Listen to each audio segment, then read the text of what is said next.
Miren esto con calma, porque lo que está pasando ahora mismo frente a sus ojos no es solo una noticia, es el colapso de un orden mundial que existió durante más de 50 años.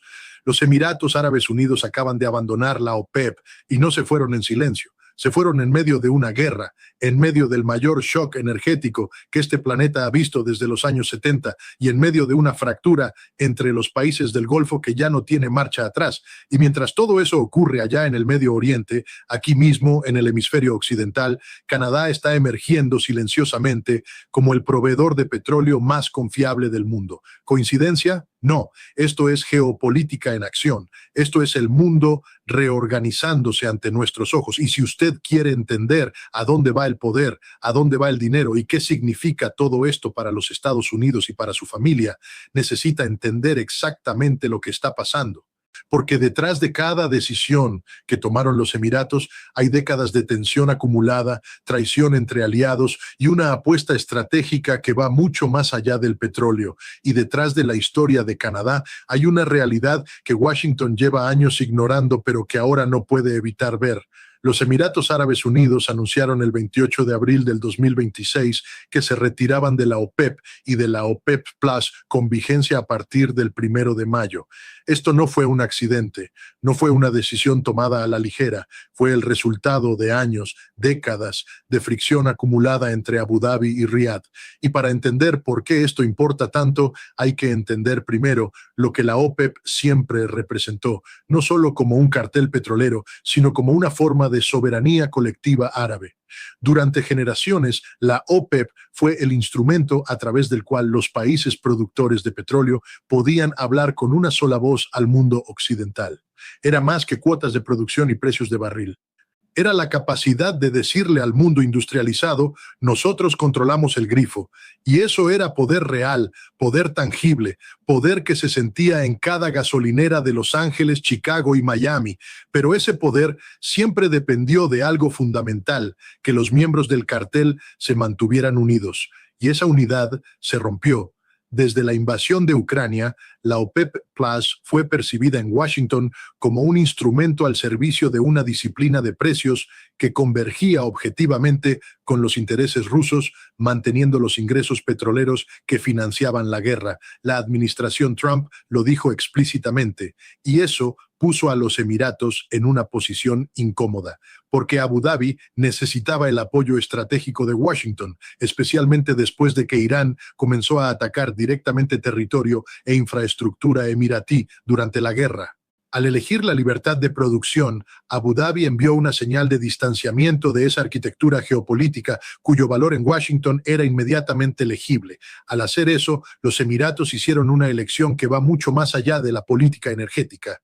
Estaban comprando la buena voluntad estratégica estadounidense con barriles, en el preciso momento en que su marco de alianzas regionales estaba colapsando y necesitaban una garantía de seguridad sustituta.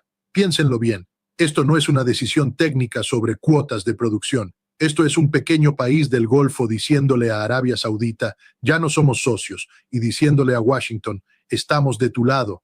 Y esto, amigos míos, es exactamente el tipo de movimiento que redefine las alianzas del siglo XXI. La fractura entre Arabia Saudita y los Emiratos no era nueva, pero cruzó un umbral cualitativo a finales del 2025. El 29 de diciembre, ataques aéreos saudíes apuntaron a un convoy de armas emiratí en el puerto de Mukalla, en Yemen, un acto sin precedente entre dos aliados nominales. Piensen en eso, dos países que supuestamente están en el mismo bando, ambos miembros de la OPEP, ambos aliados del Golfo, ambos beneficiarios de la protección militar estadounidense, se atacaron mutuamente. Y no fue un incidente menor. Fue Arabia Saudita bombardeando un convoy emiratí. Eso no se olvida, eso no se repara con una reunión diplomática. Eso es la ruptura de una relación estratégica que definió el Golfo durante décadas. El ministro de Energía de los Emiratos, Suhail Mohammed Al-Masrouei, dijo que la decisión fue tomada después de un análisis cuidadoso de las estrategias energéticas del país. Cuando se le preguntó si los Emiratos habían consultado con Arabia Saudita antes de la decisión, respondió que no habían planteado el tema con ningún otro país. No consultaron con nadie, se fueron sin avisar, sin pedir permiso, sin buscar consenso.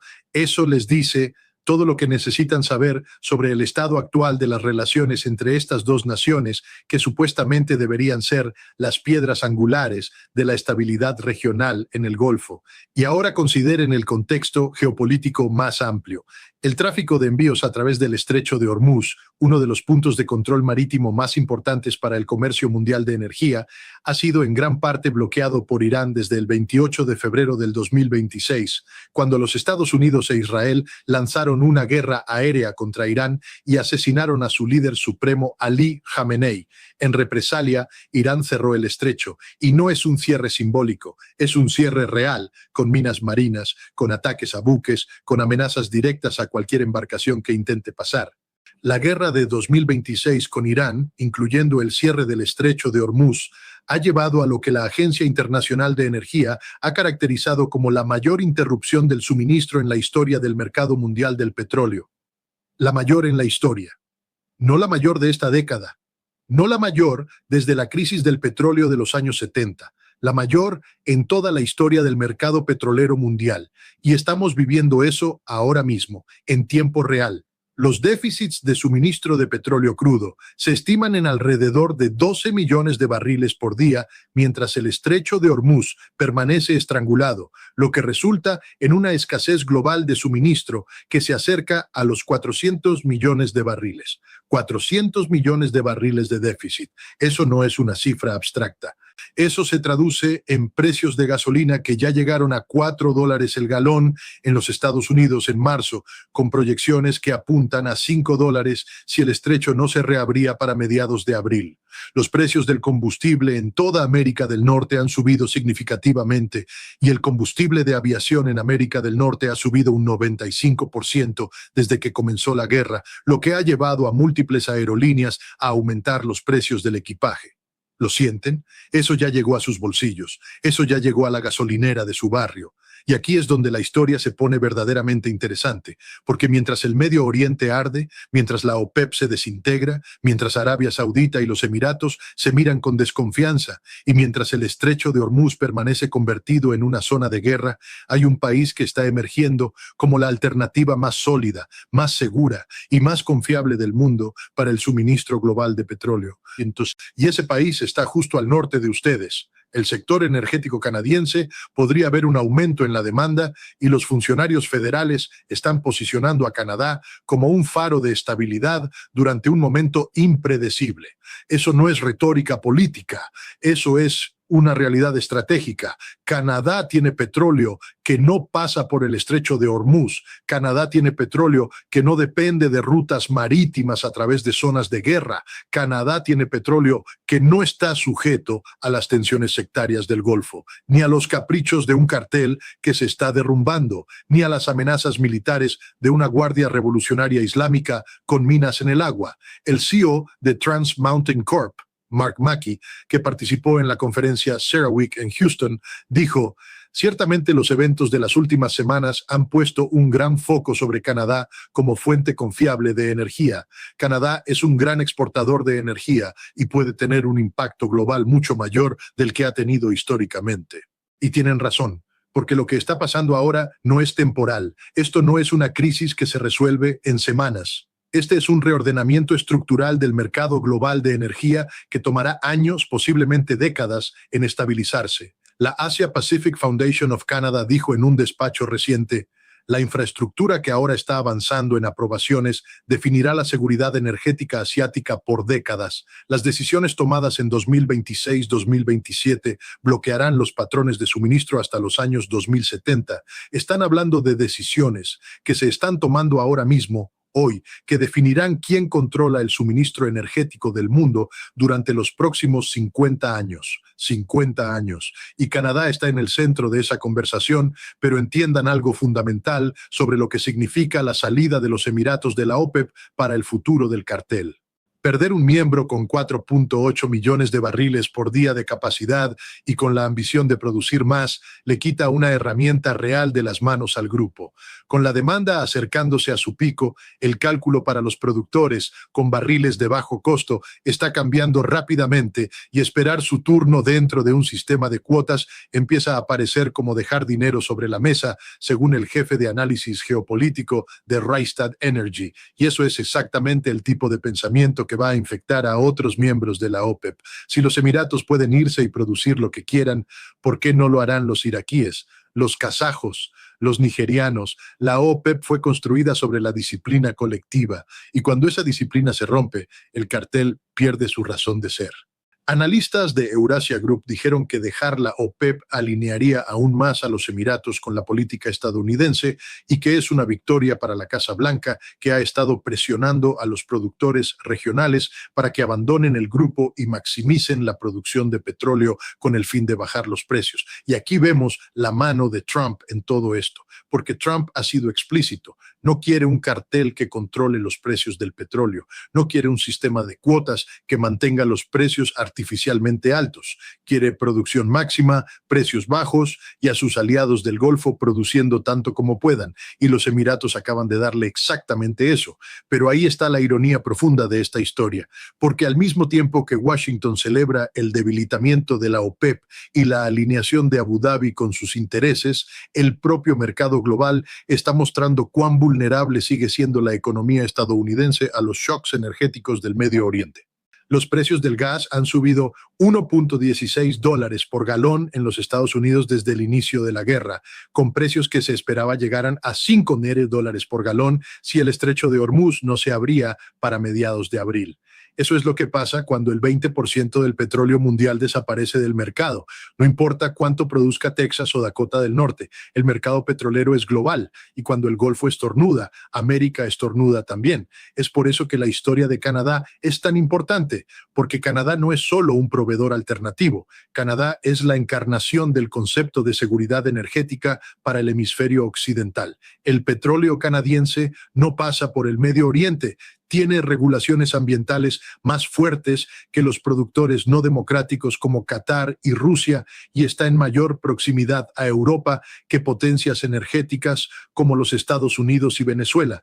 Y eso es exactamente lo que el mundo necesita ahora mismo. No solo petróleo, sino petróleo confiable, petróleo predecible, petróleo que no va a quedar bloqueado detrás de un campo de minas en el estrecho de Hormuz mañana por la mañana. Los productores de petróleo canadienses han visto altas ganancias mientras los compradores globales buscan alternativas debido al cierre del estrecho de Hormuz. Pero eso no es solo un beneficio económico para Canadá, es una transformación estratégica, porque cada contrato de largo plazo que firma un comprador asiático con un productor canadiense es un contrato que no vuelve al Golfo, y esos contratos, como dijeron los analistas de Asia Pacific Foundation, definirán los patrones de suministro energético hasta los años 2070.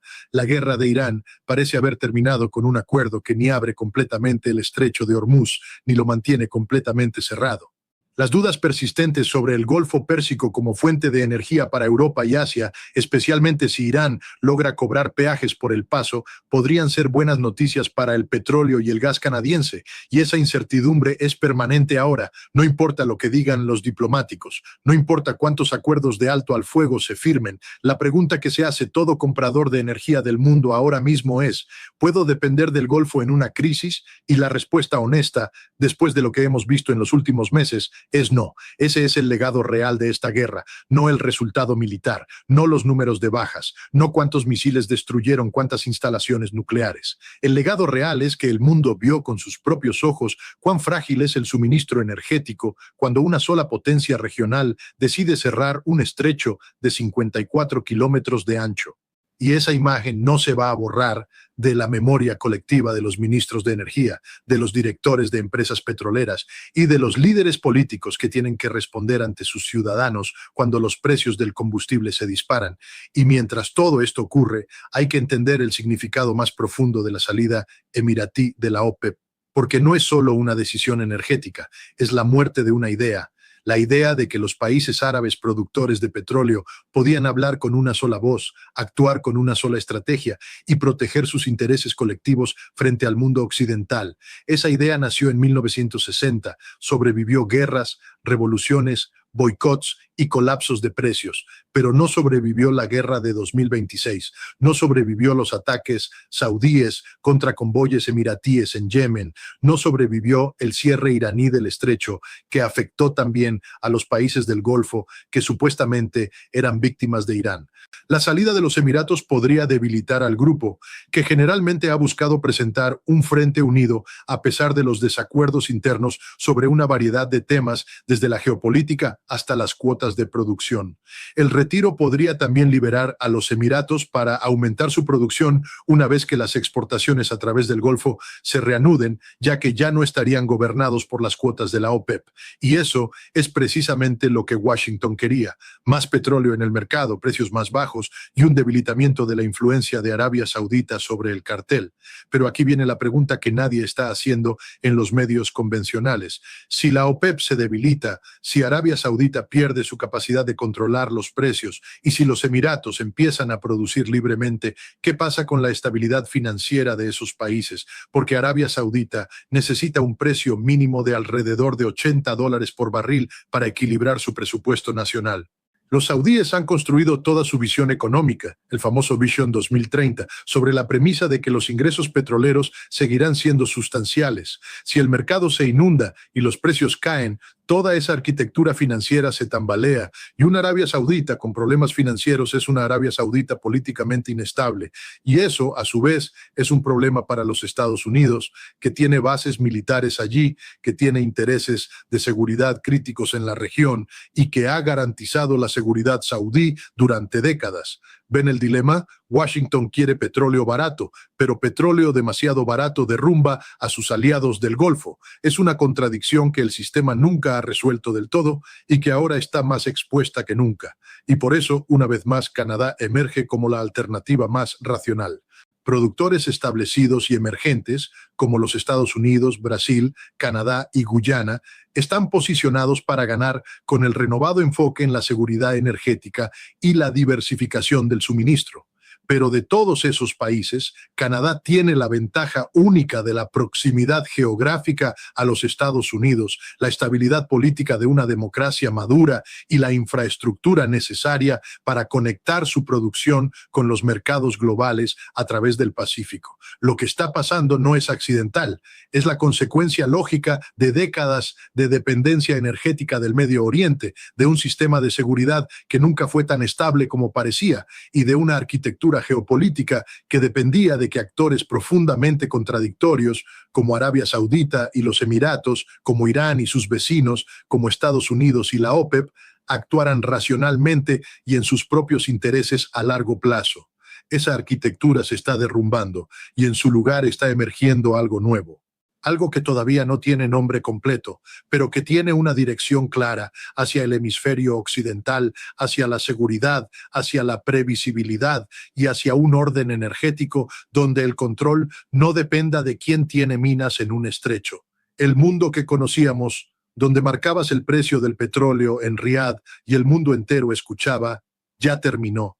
La pregunta no es si ese mundo va a volver, no va a volver.